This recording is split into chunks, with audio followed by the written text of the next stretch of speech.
And now let's take a look at the cabinet dissolution reactions and the dismissal of nearly an entire cabinet in Kenya has seen cabinet secretaries record the shortest stint in government in the country's history.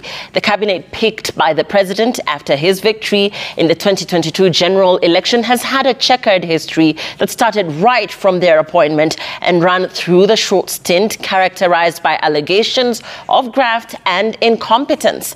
Brenda Wanga looks at the life of this cabinet and its sudden fall from glory. President William Ruto named his cabinet nominees 2 weeks after being sworn into office. It would take another month before the 21 men and women took oath of office and began their term as the inaugural Kenya Kwanza cabinet. Honorable Namwamba, do you have the following documents? One.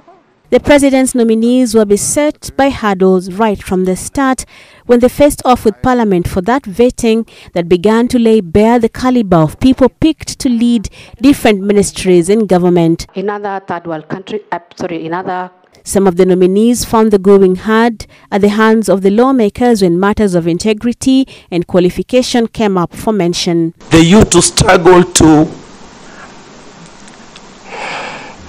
provide for me. The vetting exercise serving up everything from tears to indignation.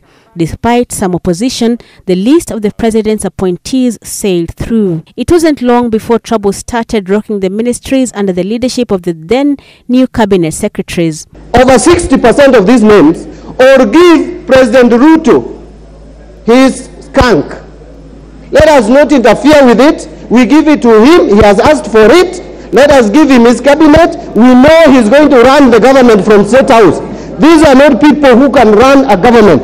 Apart from a few individuals who are not even more than 8, the rest are incompetent, unqualified, have integrity issues, are people who cannot deliver this country from where it is to the next level that we want the country to move. At the podium for the oath of office.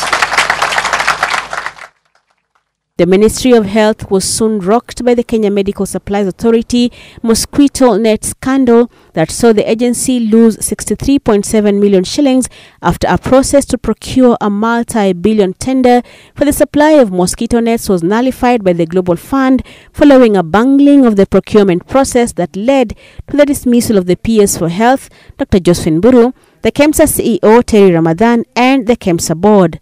Not too soon after, the Ministry of Trade and Industry was embroiled in a multi-billion shillings edible oil scam.